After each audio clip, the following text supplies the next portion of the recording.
పేరు పేరున నమస్కారాలు. అదేవిధంగా మా చీఫ్ విప్ ఆదిశీలన్న గారికి, అదేవిధంగా నిర్మల్ జిల్లా అధ్యక్షుడు శ్రీరావు గారికి, మాజీ ఎమ్మెల్యే విఠల్ గారికి, మల్లేష్ అన్నకు, మిగతా సోదరులకు అందరికీ హృదయపూర్వక నమస్కారాలు తెలియజేస్తా ఉన్నాం. ఈరోజు అబద్దాల పునాదుల మీద అధికారానికి రావడమే ఒక లక్ష్యంగా పెట్టుకుని టీఆర్ఎస్ పార్టీ, బీఆర్ఎస్ పార్టీ పదే పదే పదే పదే అధికార ఆకాంక్షతోటి అవాస్తవాలను ప్రచారం చేస్తుంది. దానికి ప్రత్యక్ష ఉదాహరణ ఇవాళ నిర్మల్ జిల్లా దిలావర్పూర్ గుండంపల్లి, నిర్మల్ జిల్లాలోని దిలావర్పూర్ గుండంపల్లి మధ్యలో ఇథనాల్ ఫ్యాక్టరీ అనేది మరి 14/2/2022 date of application for grant of LOI along with challan ఇది టీఆర్ఎస్ గవర్నమెంట్ లో జరిగినటువంటి ఒప్పందం. అదేవిధంగా 25 February 2022 govt of India permission from industries and commerce department. అదేవిధంగా 24/2/2023 environmental clearance from govt of India ministry of environment, forest and climate change. అదేవిధంగా 9/3/2023 permission from department of food and public distribution of directorate of sugars.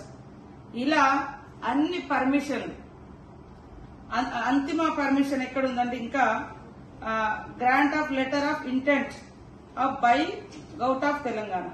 Mahesh Kumar Putta ఈ కంపెనీకి డైరెక్టర్లుగా ఉన్నారు. ఈ తలసాని సాయి కుమారు TRS పార్టీయా, వాళ్ళ నాన్న ఏమన్నా కాంగ్రెస్ పార్టీయా, వాళ్ళ నాన్న ఏమన్నా కాంగ్రెస్ పార్టీ నాయకుడా? ఇది మీరే కదా ఇచ్చింది.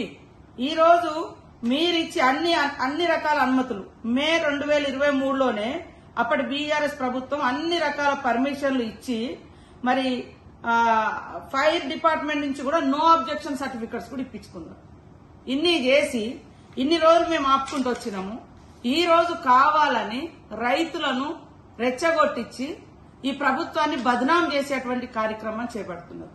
రైతుల ఆందోళన జరుగుతుంటే అక్కడికి ఆర్డీఓ పోయి వాళ్ళతో చర్చలు జరిపితే కావాలని బీఆర్ఎస్ బీజేపీ నాయకులు ఆర్డీఓ నిర్బంధించడం, ఇంత దుర్మార్గమైనటువంటి కుట్రపూరితమైనటువంటి లక్షణాలు పునికి పుచ్చుకున్నటువంటి మీరు ఎప్పుడు కూడా బాగుపడరు. వాస్తవాలు మాట్లాడండి. ఏమన్నంటే సోషల్ మీడియాను అడ్డం పెట్టుకుని ఇష్టానుసారంగా మాట్లాడుతున్నారు. ఇది సరైంది కాదు. మీకు దమ్ముంటే, మీరు నిజాయితీ పరులైతే, మీరు నిజంగానే రైతుల పట్ల మీకు ప్రేమ ఉంటే, మేము ఈ యొక్క ఒప్పందాలు మేము చేసుకోలేదని మరి అంబేద్కర్ గారు సాక్షిగా వచ్చి మీరు చెప్పగలరా? లేదా మరి ఈ రోజు లక్ష్మీ నరసింహస్వామి టెంపుల్ కు వచ్చి చెప్పగలరా? మేము పర్మిషన్లు ఇవ్వలేదు, మాకేం సంబంధం లేదని ఎక్కడికి వచ్చి చెప్పగలుగుతారో మీరు చెప్పండి. కాబట్టి ఈ అబద్దాల మీద ప్రజల్ని, వాళ్ళ మనోభావాల్ని రాజకీయ ప్రయోజనాల కోసం వాడుకొని ఇవాళ కాంగ్రెస్ ప్రభుత్వం ప్రజా సంక్షేమం కోసం పాటుపడుతుంటే దుష్ప్రచారం చేసి దుర్మార్గంగా కుట్రలు కుతంత్రాలు చేసి ప్రభుత్వాన్ని అస్థిరపరచాలన్నటువంటి విధానాలు